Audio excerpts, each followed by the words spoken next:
नमस्कार दोस्तों, आपका मेरे चैनल करंट अफेयर्स में स्वागत है। आज मैं आप लोगों को एक बहुत ही महत्वपूर्ण विषय राष्ट्रीय पाठ्यचर्या निर्धारण 2023 के विषय में बताऊंगी। इसे अंग्रेजी में नेशनल कैरिकुलम फ्रेमवर्क बोला जाता है। जो भी विषय हम किसी भी कक्षा में पढ़ते हैं उन्हें पाठ्यचर्या कहा जाता है। हमारा राष्ट्रीय पाठ्यचर्या निर्धारण 2023 हमारी राष्ट्रीय शिक्षा नीति 2020 पर आधारित है। कि आप सभी लोग जानते हैं कि आजकल जो शिक्षा है वो 10वीं में आपने देखा होगा कि वो बोर्ड पर आधारित है। माँ बाप का ध्यान इस पर रहता है कि बच्चा बोर्ड में कितने मार्क्स लाता है।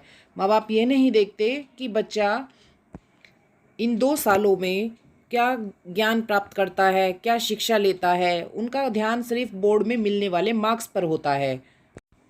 इस प्रकार के विचारों को बदलने के लिए ही राष्ट्रीय पाठ्यचर्या निर्धारण 2023 का निर्माण किया जा रहा है।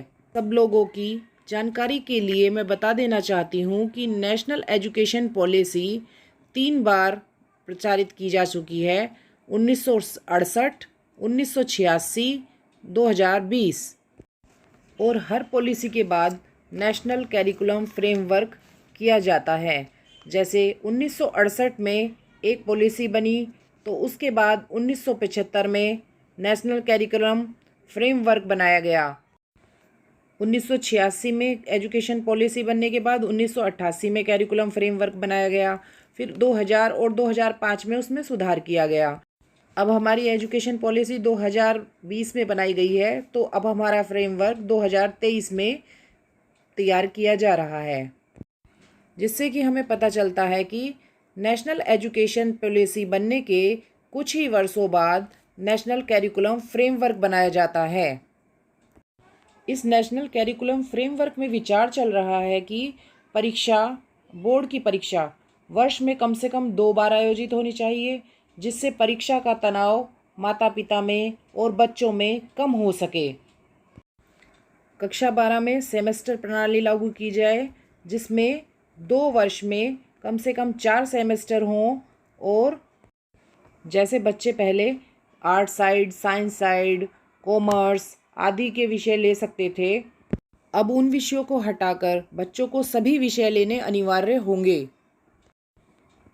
जैसे ह्यूमैनिटी, गणित, व्यावसायिक शिक्षा, शारीरिक शिक्षा, कला, सामाजिक विज्ञान में चुनाव होगा। जैसे इतिहास, भूगोल, राजनीति शास्त्र, अर्थशास्त्र, समाजशास्त्र में से कोई एक विषय लिया जा सकता है। विज्ञान में भौतिकी, रसायन व जीव विज्ञान में से कोई चुन सकते हैं।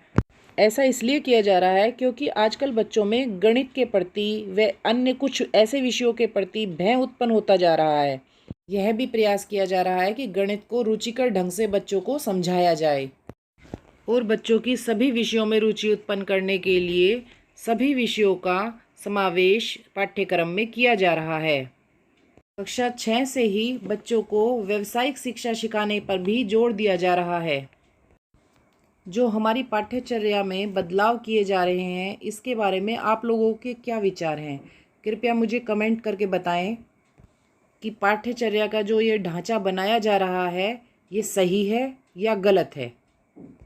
इस बारे में आप लोगों के क्या विचार हैं? मेरे साथ अंत तक बने रहने के लिए धन्यवाद और इसी तरह की महत्वपूर्ण वीडियो पाने के लिए मेरे चैनल को लाइक, शेयर और सब्सक्राइब कीजिए। धन्यवाद।